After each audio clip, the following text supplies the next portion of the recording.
That's not very nice. That sounds like bitterness from all the horse racing experts that you're leading this thing. I looked at the list and all these professional handicappers. I feel kind of guilty being at the top of the board, but I'm having fun. When you're at the top, they'll take shots at you. You know the way it goes. Since you're up here, we have to mention that the college football coach of Louisville, Bobby Petrino, kind of new on the scene, so we're going to cut him some slack. He would be dead last. Dead last. Dead last in the contest of 53. You got to change that around. All right, who's your Derby pick, real quick? I think I'm going to go with, that's what I'm talking about. Going with the blinkers, going to help him stay focused, I think. That's not one of your horses. You're going against one of your stables. I'm just getting a feel of the track today, the weather. That's what I'm talking about. And Brancusi. Keep an eye on Brancusi, I'm telling you. And in the Oaks, this guy changed his trifecta ticket at the last minute. Took Birdtown out, would have won $11,000. That's right. Did you have to bring that up? Yeah, I did. Humana Distaff is the next race on the card.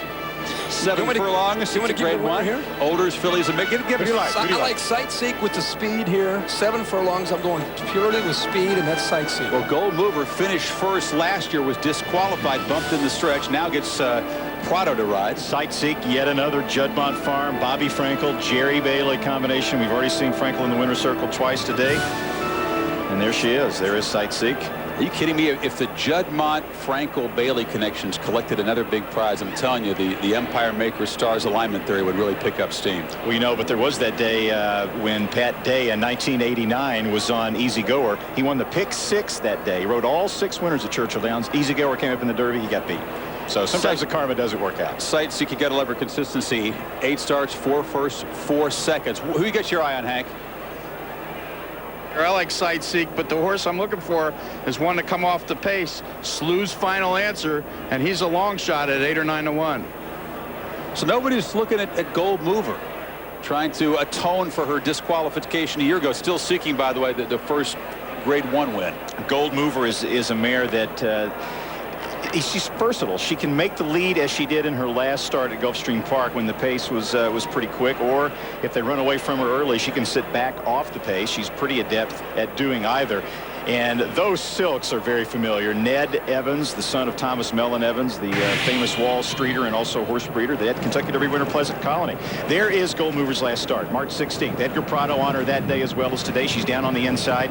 She fought for the lead all the way here in fast fractions, then pulled away to win by 3.5. It's going to require an effort like this for Gold Mover to win again today, because there is a lot of early speed in this race to compete with her if they choose to take her out there. See what's going to happen with the pace scenario, but Mark Hennig, your trainer, said she is on top of her form. Jeannie, what do you think? Well, let's also keep our eyes on number 7, Palmarola, trained by Richard Mandella. Shipped this filly all the way in from California. The blinkers seem to have helped her now. She is 2 for 2. She's won her last 2 starts with the blinkers on. She is a Grade 1 winner in Argentina, and as we all know, Richard Mandella excels with these South American horses like Gentleman and Sandpit. And Kirk, I am trailing you by 11 points, and I will catch you today. But my question for you is, how much are you paying Steve Fugit to run your stable for you? I know you're not doing it yourself. No, I came clean right from the get-go here. Steve and I had a lot of meetings and conference calls to finally come up with a stable. And after a lot of bitterness, Janine, you're better than that. You're better than that. Can we bring her on the college game day set and make some football picks? I'll tell her which team is which. Okay. All right, good job, good job. Let's talk about the horse you mentioned, number 7. Which conference we're talking about. 2 for 2. But that's been over a year and a half. I mean, is fitness a question? I mean, freshness certainly shouldn't be for Palmarola, the Argentine bred. When you got a guy like Dick Mandella, who's the trainer of this horse, layoffs aren't really too much of a factor. You know, the good trainers, the Bobby Frankels, the Bill Motts, the Dick Mandellas can bring horses back off layoffs. As a matter of fact, if you look in the racing form, Mandella's record so far this year is 21% winners. His record over the last year and a half, 2 years or so with horses off 6 months or more, 24%. So really, it's no difference at all. Let's go to Luke for the call. Humana Distaff. 61 Margot locked up. We're all set. All in line, off and running, and the Humana Distaff handicap rocket start for Flaxen Flyer, and she takes the lead from Gold Mover up the inside. Second, Sightseek is right there, racing third. Spring Meadow, then Miss Lodi, Slew's Final Answer, Palmarola, and 61 Margot up the backside they go. Flaxen Flyer and Kent DeSormo, 3 parts of a length in front of Slew's Final Answer. Second, Miss Lodi now takes the second spot by Heather. Well watched. Gold Mover's up the inside, but she's bottled up at the moment.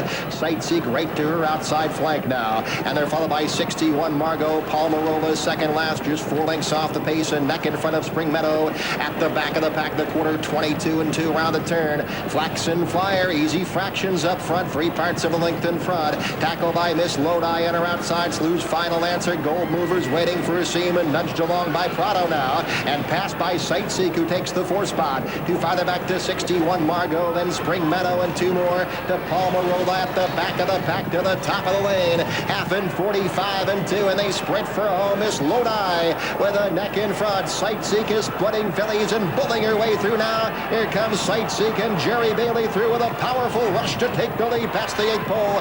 And Sightseek accelerates away by 2 to Miss Lodi. Gold Mover coming out of the far outside. Sightseek is clear. Sightseek, another stakes winner for Frankel, wins by 5. Gold Mover in a tight photo with Miss Lodi for second in 122 flat. Luke, another big win for Frankel and Juddmonte Farm and Jerry Bailey. We've seen a lot of the pink cap across the finish line first. A 4-5 favorite. Emphatic winner. It is the Bobby Frankel show this afternoon leading up to the Kentucky Derby. We'll, of course, have to see what happens with Empire Maker in the big race and Peace Rules, as a matter of fact. But Sightseek, what a confident ride by Jerry Bailey. When they came to the top of the stretch, Miss Lodi went around Sightseek and looked like she was making a big move to the lead. Bailey just sat. He knew what he was sitting on. And then when he found a little bit of a hole turning for home, he just exploded. At the pink cap now, that's Sightseek. Bailey on the inside, Flaxen Flyer. In the middle of the track, Miss Lodi. Finds a little seam there, and that's all it takes. Sightseek, tremendously bred filly. She's a half-sister to a horse called Tate's Creek, another one of Frankel's top fillies. Check the photo. Miss Lodi, Tom Emmis said that he thought she was sitting at a big effort. It certainly was a great run. He thought she was sitting on a big effort, but like he told me, if Sightseek shows up, we're running for second money, and it looks like he might have been right. And he finished 3rd. There's the winning rider. Jerry Bailey has won everything in the world, but this is one stakes he had not won. Jerry, congratulations. Terrific move mid-stretch there on Sightseek. Thanks, Chris. How'd the race unfold for you? I mean, well, pretty much like I thought. I thought I'd be behind the first flight, but looking at the form going into the race, I wondered how I was going to get through, around, or whatever. It took a long time to develop, but finally there was a crease turn for home. Now, having watched these races all day long, it's very apparent that horses can come from off the pace on this racetrack without any problem at all, despite the fact the times are so fast. It's got to encourage you with Empire Maker, right? Very good point. Even though it's very, very fast and time-wise, horses have been coming from behind all day. Jerry, this is almost getting scary with you and Bobby Frankel and Juddmonte teaming up for so many winners. I mean, do you get a bigger and better feeling as the feature race approaches? I'd rather be winning than losing. Well said. Congratulations, Jerry. He knows the way to the winner's circle, and so does Mr. Frankel and his connection. Look at the smile. It's what a day. I mean, these are big races even before the Derby. These are big checks on their own, Andy. Sightseek, the even money favorite. A strong move in the stretch to capture the Humana Descent. Kurt, thanks for hanging around. Best of luck. You had the winner in this race. You see if you can hold up. No, you don't get any points for that. ESPN presentation of the Kentucky Derby Special is brought to you by Citgo. We know you. By Visa, proud sponsor of the Visa Triple Crown. By Budweiser, the best things in life are the things that are true. Budweiser. By Claiborne Farm, where champions began. By Kawasaki All-Terrain and Utility Vehicles. Kawasaki, let the good times roll. And by Long John Silver's. Dive into something new.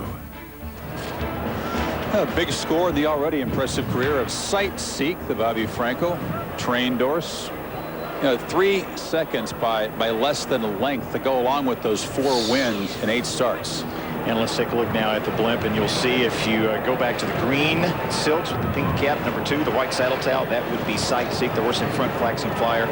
Right next to Flaxen Flyer, that's Miss Lodi. And you can see right now it looks like there's not much of a seam, but when Flaxen Flyer and the pink silks on the rail starts to drop back, then that really opens a gulf up there on the inside. And when you're Jerry Bailey and Sightseek and you got that much horse, you don't need a gulf. All you need is just a little crack to slip through. He keeps her busy with the whip just to make sure that her attention doesn't wander or anything, but a little pump of the arm, too. Jerry's excited. I don't blame him. Why not? Sightseek had been spending the winter at Santa Anita 3 times second in stakes races, but gets up for the big prize. And the Empire Maker Connections cash another check. You know, Prince Khalid Abdullah, Saudi prince, the owner of Sightseek and also Empire Maker, Jeremy tells us, had only seen his horses in America win twice. He's already equaled that lifetime total here today. Another little interesting on the thing on the karma aspect of this. 3 years ago, Frankel had the odds-on favorite in this race, and it was Empire Maker's half-sister, Honest Lady. And she was beaten in this race, and she finished second. And a couple hours later, he ran second in the Kentucky Derby with Aptitude. Maybe now that he wins this race with Sightseek, it'll translate into a victory later. Well, 2 hours from now, the Winning Connections will be heading for that winning circle in the Kentucky Derby. He would love to be back there. Kurt, what do you got? Well, Chris, someone's got to beat Bobby Frankel today, and it might as well be Barkley Tagg, because he's sending out Funny Side in the Kentucky Derby, and Barkley, your horse, ran very well in the Wood against the Derby favorite. Yes, he did.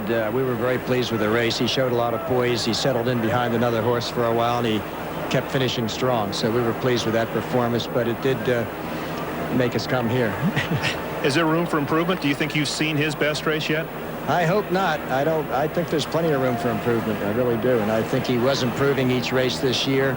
And I think he's a really nice colt. So we have high hopes for him. You stayed up in New York until about a week out from the Derby. Talk about those plans and how that worked out upstate.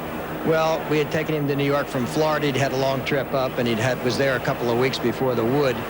And then we ran him in the Wood. He had a pretty hard race, and I didn't see any sense in bringing him down here and training him over a strange track and all. I think they tightened the track up pretty good for Derby Day anyway, so I don't see how it can be that strange. I might be wrong, but I wanted to get his workouts in him and his R&R and his workouts and everything, and just train him up there with our own plans and then come down here at the last minute. So that's what we did. And Barkley, this is the first race you've ever started the Kentucky Derby in. The first time you've ever seen the Kentucky Derby in person? It's the first time I've been to it. Yes, it is. I've watched it on TV since '53, but and that was because that was when we got our first television. So. But I've never been here for the Derby before, no. So. Well, 50 years later, Barkley Tagg's got a contender in the Kentucky Derby. Barkley, thank you very much. Chris, take it away. The theme of first continues here at the Derby. No New York bred has ever won the Kentucky Derby. The Humana Distaff is now official. Horse that was DQ'd last year, Gold Mover, got up for second, just nosing out Miss Lodi. Just a 29.60 trifecta with the 4-5 favorite on top. It was not the best trip for Gold Mover. I think she was a little further back than she wanted to be, but it wouldn't have mattered because she wasn't going to beat Sightseek anyway with a perfect trip. Let's be honest about it. And there's Bobby Frankel. There's still some business to attend to. He's got a little bounce in his step, though. Alongside Frankel, Jay Hovde, the columnist for the Daily Racing Forum, trying to chronicle all the action here. Things can't go any better than they're going right now for Bobby, and you can see he's in a really upbeat mood right now. He just has the Midas touch at this point, and a bunch of good 2-year-olds that he says he's going to bring to Saratoga this summer. So he should have a nice crop of 3-year-olds on the Triple Crown Trail next year, something that he really hasn't done in his career. He's not made these Triple Crown races an emphasis until now. Yeah, and we're not through with him yet before the Derby. He has a horse in the next race as well. Are you kidding me? Yeah, a big turf race ahead. So another big check. We'll definitely be keeping an eye on that horse when it's time to run down the field for the Woodford Reserve. And of course, we'll talk more Derby coming up as well. Weather continues to just be spectacular out here. It's about time for our Silver Memories, isn't it? And we're going to reach even further back into the history books than we ever have on Silver Memories. We're going to go back 60 years. 1943 saw one of the most prohibitive favorites in Kentucky Derby history, Count Fleet, owned by Mr. and Mrs. John Hertz, founders of Hertz Rent-A-Car. He'd won 6 in a row. He was the 2-5 favorite in the Kentucky Derby with jockey Johnny Longden. It is Count Fleet in front, coming into the home stretch at Churchill Downs. Longden keeping the colt roused as he speeds down the stretch all by himself. Count Fleet in front, Blue Swords driving to stay close. And here comes the finish. Count Fleet, the winner, by 3. Count Fleet, the winner of the Kentucky Derby, Preakness and Belmont, racing 6th Triple Crown winner.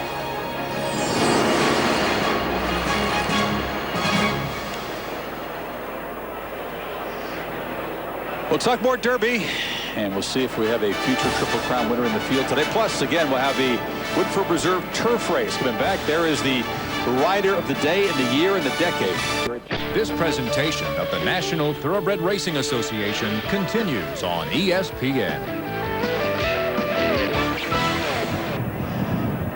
Welcome back to Churchill Downs. Just one race on the card left before the Derby. And another reminder, the Blazers and Mavericks decisive Game 7 on ABC Sports, 3:30 Eastern Time tomorrow. Can the Mavericks actually blow a 3-zip series lead? That is virtually unheard of, and there would be repercussions.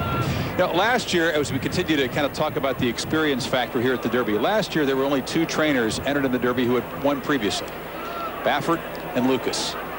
How'd the horses run? Baffert and Lucas. It was almost too easy, even though both had horses that were not very highly regarded. So that makes me ask about the experience factor, the importance of having the won it combined 7 times.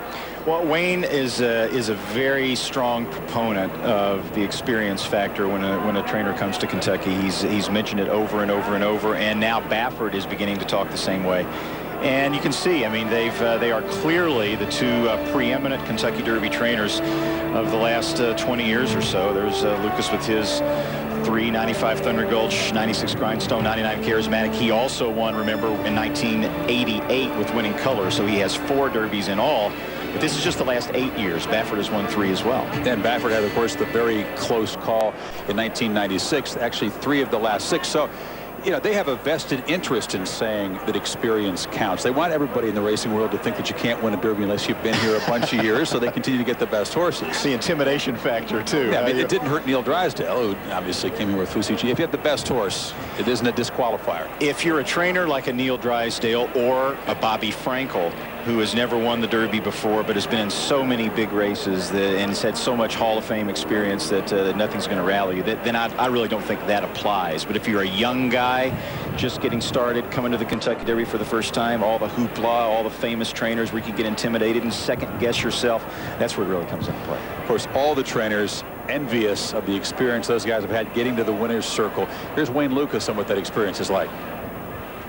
Well, each one of them was different, but you know, you would think that maybe that the first one would be the more special one, but it's really not that way. And I've talked to Bob Baffert about that too. You know, and when you win the first one, it is a flood and a rush of emotions. But you think, well, maybe the second one you'd get a little bit calloused, and it maybe wouldn't be quite as exciting. Nothing could be further from the truth. I think that the emotion and the buildup of knowing that you maybe could experience that thing again is even greater. And I think that and the third one was very special for me, and then the fourth one again. And so each time I think that, well, you know, I can handle it. It's something that I've been through, been there, done that, so they say, and that I will go through it without showing all this emotion. But really, when it happens, it seems like that rush and that flood of complete excitement goes over you like none other. And once again, to the danger of the public who bets on this thing, they're kind of being given not much of a real chance. Lucas training Scrimshaw, the winner of the Lexington Stakes. Baffert on Indian Express, the Utah bred. And Hank, again, they're going to be largely overlooked, I think, at the windows today. Not by me. I've got my Lucas Baffert exactly. I remember that $1,300 last year. I tipped the teller 80 cents. I'm a sport. I talked with Wayne about Scrimshaw. You know, come to think of it, I didn't use 10 cents a dance, but I talked to him about Scrimshaw, who he said was one of 4 horses who could make the distance. And since he's only been a mile and a 16th, I asked him what caused him to say that. He said 2 things: 47 years of training, and he's an energy saver. What do you make of that? Well, he had an interesting quote. He says, we've made a living entering where we don't belong. And there is the perception that trainers like that get all the best horses, and that's why they win. But he's saying definitely not the case. Thunder Gulch paid a big price. Charismatic paid a big price. Winning Colors was one of the favorites in that Derby. If Grindstone had been uncoupled instead of being coupled in an entry, he would have paid a big price. And last year, Proud Citizen was a long shot. So here we go again with Scrimshaw. You're not giving 10 cents a shine a big shot. No, but I think Scrimshaw at least should be given some consideration. And here's Lexington. Because last year, Proud Citizen actually ran a slower Lexington than Scrimshaw did, and yet Proud Citizen leaped up with huge improvement to be second to War Emblem. I'm discounting Scrimshaw, but I did it with Charismatic, and I did it with Proud Citizen, and I guess I don't learn. Is the speed factor, is the speed figure one of the factors in that, though? That was not an eye-popping buyer speed figure for Winning Lexington. It's still under 100. We've seen it both ways. Charismatic had a huge speed figure in the Lexington, and people still ignored it. Last year, Proud Citizen had a 95 buyer speed figure. No chance. Look at him. He runs a big second. This one has a 99, so it's not that bad. Okay, we'll talk more about Bafford's horse, Indian Express, when we continue. Derby talk, predictions still ahead, and of course the Woodford Reserve, a grand old turf race still to come.